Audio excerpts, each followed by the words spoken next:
Permettez-moi de vous présenter ma fille Madeleine. Enchanté. Quand je dis présenter, c'est manière de dire, il me semble que vous la connaissez déjà pas mal.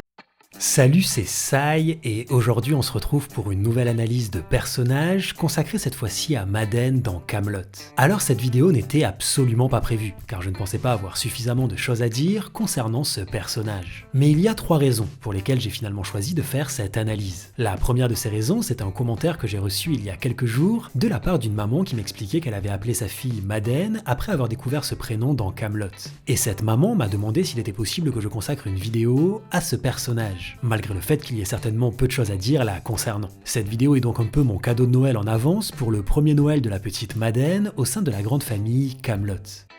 Je trouve l'initiative parfaitement charmante.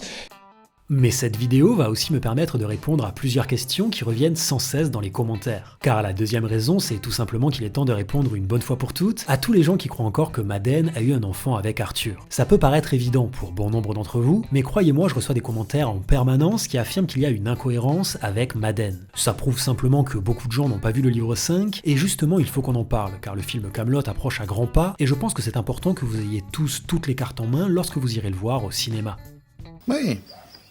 Oui, je voudrais bien. Ce que je voudrais pas, c'est que ça devienne un prétexte pour que vous et moi, on se voit plus souvent. Et la troisième raison, c'est suite à l'analyse du Tavernier, dans laquelle je disais que les paysans vivaient dans des conditions de pauvreté extrêmes. Vous avez été nombreux à réagir à ça, car en effet, il est dit à de nombreuses reprises que Gatineau a vraiment beaucoup de pognon. Alors on s'est mal compris, mais c'est de ma faute, je me suis mal exprimé, et cette vidéo sera l'occasion de clarifier mes propos. Bref, je vous demande de considérer cette analyse de personnage comme une vidéo bonus, l'occasion de passer simplement un agréable moment ensemble. Et oui, cette introduction est beaucoup trop longue, alors on n'attend pas une minute de plus. C'est parti pour l'analyse de personnage de Madeleine dans Kaamelott. Père, vous m'avez juré de ne pas vous montrer désobligeant. Bon, et sans vouloir faire mon intéressante, je vous rappelle que la position debout me fatigue.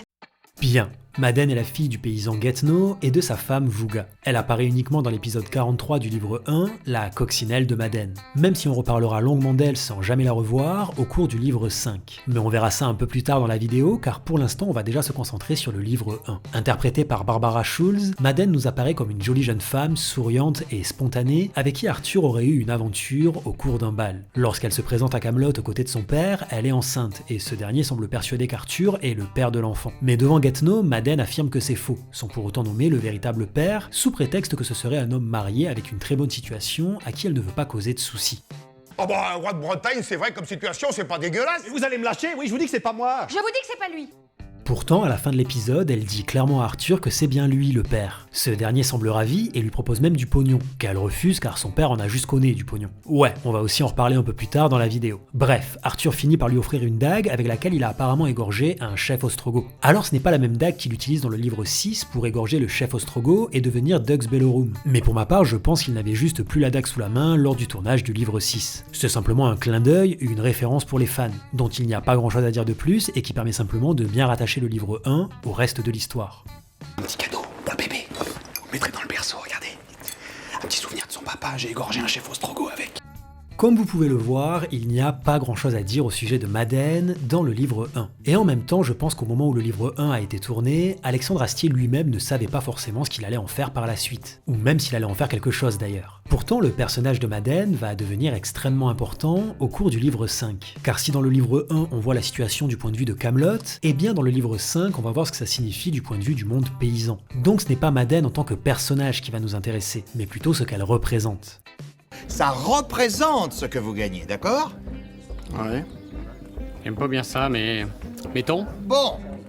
Il faudra attendre le livre 5 pour qu'Arthur parte à la recherche de sa descendance et repense donc tout naturellement à notre chère Madeleine. Mais Arthur n'était clairement pas prêt pour ce qu'il s'apprêtait à découvrir. En effet, Madeleine a bien été enceinte d'un enfant. Elle a même été enceinte une bonne douzaine de fois. Sauf que seulement 2 d'entre eux ont survécu. Et là on touche du doigt ce que représente Madeleine dans Kaamelott. Elle est simplement une représentation parmi tant d'autres de la réalité historique des femmes de basse condition sociale de l'époque. À cause des conditions d'hygiène déplorables, notamment dans les campagnes, la plupart des enfants mouraient en bas âge et de nombreuses femmes ne survivaient pas à l'accouchement. Sans compter les grossesses qui n'arrivaient pas toujours à terme. Elle en a perdu 5. Ouais, je le sais parce qu'elle en a perdu un de moins que moi. Quoi, vous... Ouais, j'en ai perdu 6. Si dans le livre 1, la situation nous paraissait plutôt comique, car nous l'observions du point de vue de Camelot, eh bien dans le livre 5, on l'observe du point de vue du monde paysan, et c'est de suite plus tragique. Et cet élément est extrêmement important dans le cheminement dépressif d'Arthur, qui réalise pour la première fois dans quel état est véritablement son royaume, à travers une réalité inacceptable qui est pourtant considérée comme normale par une population qui la vit au quotidien depuis toujours. Arthur se prend donc une claque en pleine gueule. Lui qui pensait faire tout son possible pour être un souverain progressiste, se préoccupant réellement du bien-être du peuple, réalise brutalement les véritables conditions de vie de ces derniers. Mais quoi? Non mais c'est triste. On découvre aussi qu'au moment de son aventure avec Arthur, Madeleine était déjà enceinte de plusieurs semaines. Certainement du tavernier qui nous avait justement révélé un peu plus tôt qu'il avait aussi eu une histoire avec la belle Madeleine. Donc Arthur est peut-être bien infécond. En tout cas, rien dans la série ne nous permet d'affirmer le contraire pour l'instant. Même si je vous invite à aller jeter un coup d'œil à l'analyse de personnages de Méléagan, dans laquelle je me permets d'émettre quelques hypothèses contraires. Bref, Madeleine n'était donc pas enceinte d'Arthur, ça j'espère que c'est bien clair pour tout le monde. Mais sa situation permet de mettre en lumière une réalité bien difficile à accepter pour Arthur. Normalement, il serait possible qu'il en ait un qui soit de moi. Il saurait. Eh ben, mon cochon. Alors, voilà ce que j'ai dit dans l'analyse de personnages du tavernier.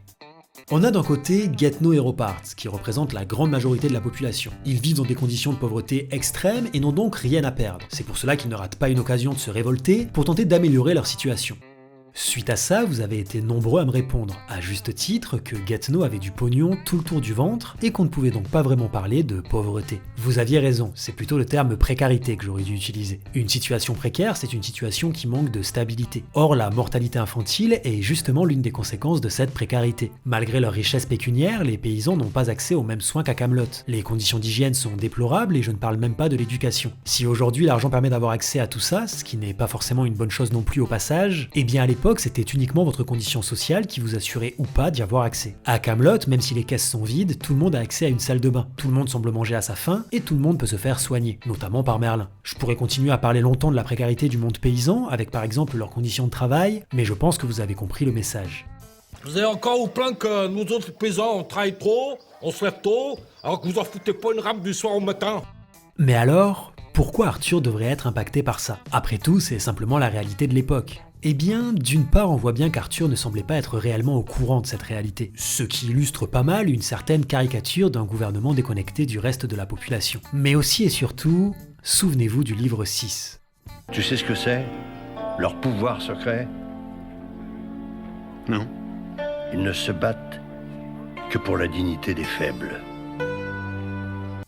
Les mots de César ont eu un impact considérable sur le personnage d'Arthur. Il souhaite réellement se battre pour la dignité des faibles et il a les meilleures intentions du monde en tant que roi de Bretagne. Mais lorsqu'il découvre leurs véritables conditions de vie, lorsqu'il découvre la tragédie de la mortalité infantile, il doit malheureusement se rendre à l'évidence. Arthur a échoué dans sa mission. Il ne s'est pas assez battu pour la dignité des faibles, dont Madeleine fait partie. Arthur ne tente pas de mettre fin à ses jours uniquement parce qu'il n'a pas de descendance, ou pour un amour perdu. Non, il le fait aussi parce qu'il réalise qu'il n'est pas à la hauteur du héros qu'il voulait être quand il était plus jeune. D'accord, mais attendez, là, vous me parlez d'un rapport d'1 pour 6. Un rapport d'1 pour 6, ça veut dire quoi?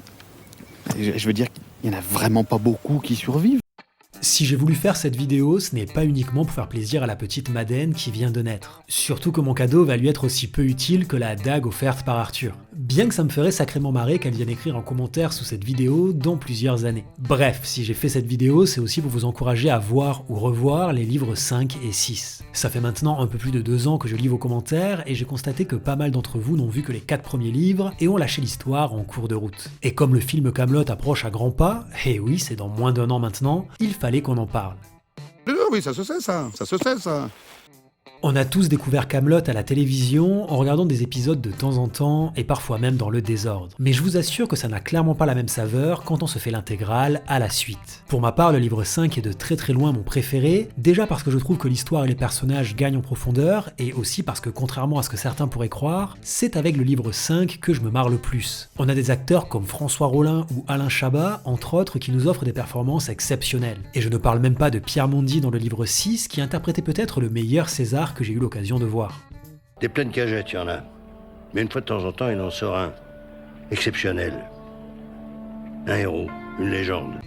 Si je prends le temps de vous dire tout ça, c'est parce que je suis persuadé que les films Kaamelott seront bien plus proches des livres 5 et 6 que des 4 premiers. Et il y aura certainement des déçus. Mais ce n'est pas parce qu'une œuvre devient plus sérieuse qu'elle perd forcément son aspect comique. Au contraire, elle gagne en profondeur et donc en qualité. Au passage, je vous ai mis un petit sondage que vous trouverez en cliquant sur le petit i en haut à droite pour connaître votre livre préféré. Les choix de réponse étant limités, j'ai dû en regrouper certains. Mais je vous invite aussi à expliquer votre choix dans les commentaires. Sur ce, n'oubliez pas que chaque personnage mérite qu'on en parle, si on prend la peine de voir l'histoire de son point de vue.